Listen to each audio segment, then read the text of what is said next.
I'm celebrating my 1 year work anniversary being back in software sales today.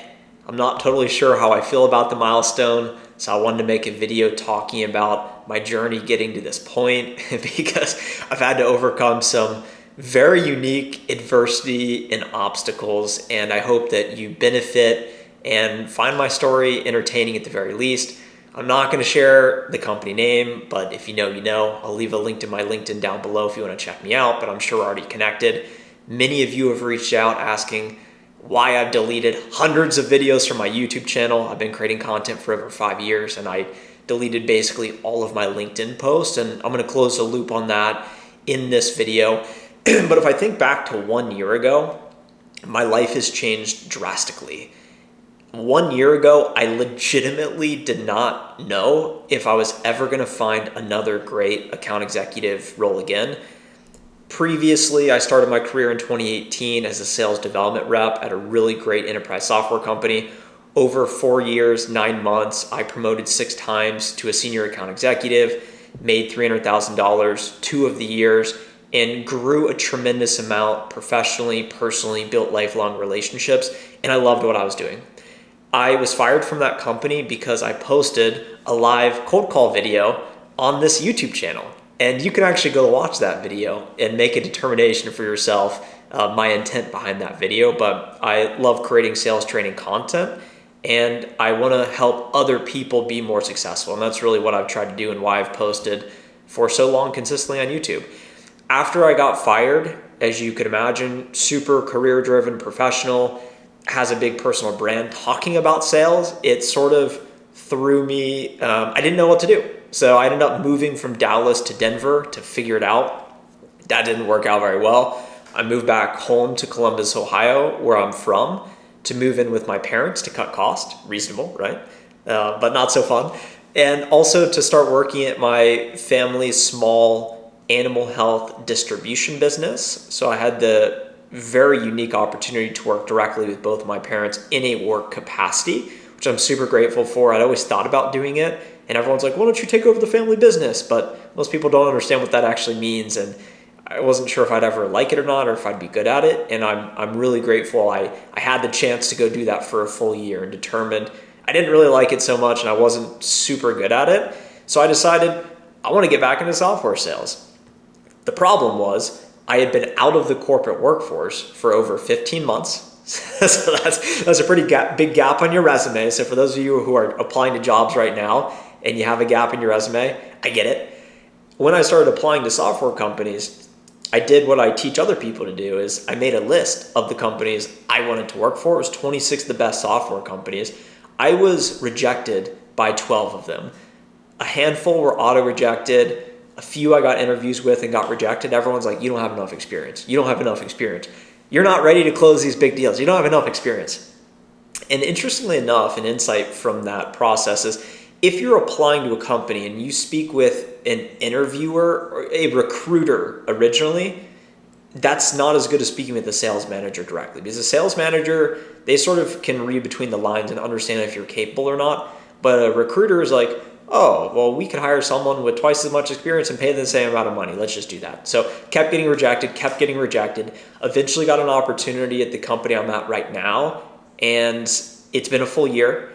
I've hit quota 3 of the 4 quarters, and I just closed $1 million deal. So I'm very pleased with my progress, and I believe I've delivered results over the last year. One key lesson from that experience is, imagine you're a horse running in the Kentucky Derby and you've got blinders on. Have you ever seen the horse blinders where you're like, you only can see what's right in front of you? Because if the horse is looking around, it's going to go slower than the horse that's just looking ahead, maniacally focused on execution. I feel like I've been that horse with the blinders on over this last year, running as fast as I possibly can and focusing on the core thing, which is selling software and delivering results as an account executive at my company. That's been my full focus, and I've done my best to limit distractions, not be a distraction. And that's where the content comes into play, because I've always believed that the absolute best sales reps are not posting on LinkedIn.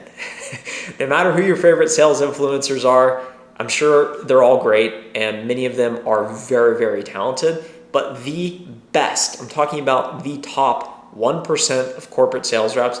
They are not active on LinkedIn because they understand that wherever your attention goes, your energy flows. And if you're giving attention to creating content and trying to monetize online, create a personal brand, that can all be very positive and it's very lucrative and it's fun and it makes you feel good. You help other people, but it does take away from the core craft of pipeline generation, working deals, doing discovery, solution presentation, negotiation, closing deals.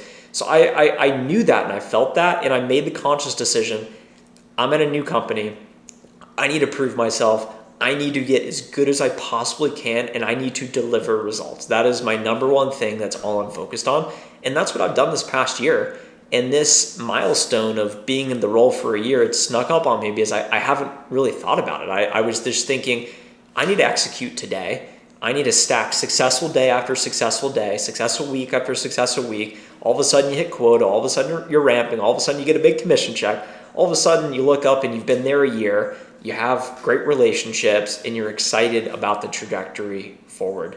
So another lesson from this is that work is a privilege. I feel very fortunate to get to do what I get to do every day. Because when I was out of the corporate workforce for 15 months, sure, I had tons of free time, I had autonomy, I was my own boss, but I was operating at a very small scale and in a business I wasn't super interested in.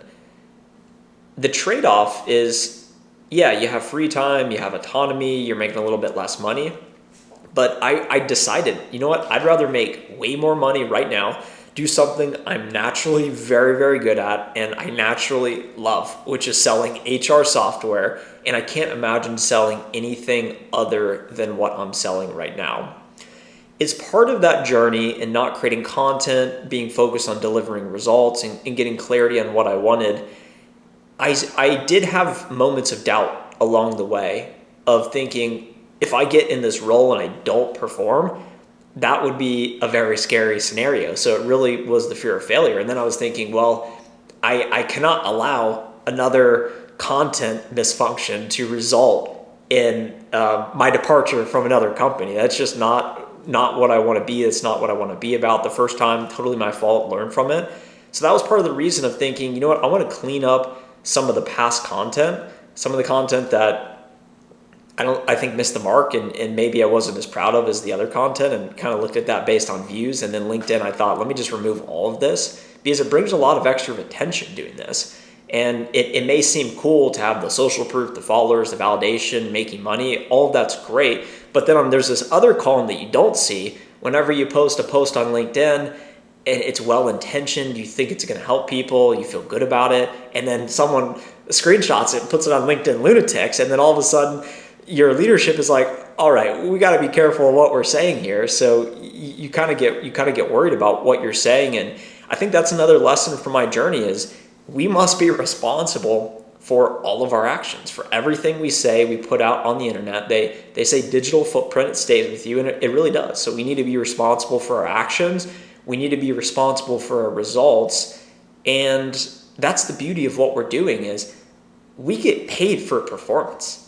And I love that. I love being in a role where if I perform, I get paid. And if you can perform, you'll always have an opportunity. And that's what I want you to take away from this video is no matter your circumstances, no matter your conditions, no matter your name, no matter who you know, no matter where you're from, if you have the capability to perform, to produce, to deliver revenue for a company, your skill set is in demand. So if you're applying to jobs right now, if you've been fired, if you're at a job you don't like, it's possible to go find a role that you absolutely love, that you feel good about, and you feel like you can produce at your highest level. That's what I feel like I'm at right now. I feel like my intention each day is to strive to maximize my potential in all realms. I am actively training for a 50-mile ultramarathon November 1st in Austin, Texas. Check out the ladybirdultra.com if you'd like to sign up for the race as well and run with me. That would be pretty cool. And aside from that, I'm just grinding in software sales. I closed the biggest deal of my career recently, a 7-figure total contract value deal that I'm incredibly proud of. I feel really good about that. That's much bigger than any deal I've ever closed before, and doing that in 1 year, I can't wait to see what I do next. So I'm not sure if I'll be consistent posting videos. I'm not sure how long I'll leave this video up. Hopefully I can leave it up for more than a week. And I wanted to thank you for listening to my story today and hopefully being entertained or finding some sort of value from my story and my journey. And hopefully you can acquire this newfound wisdom and apply it to your life, and new behavior is created as a result. Thanks so much. Bye.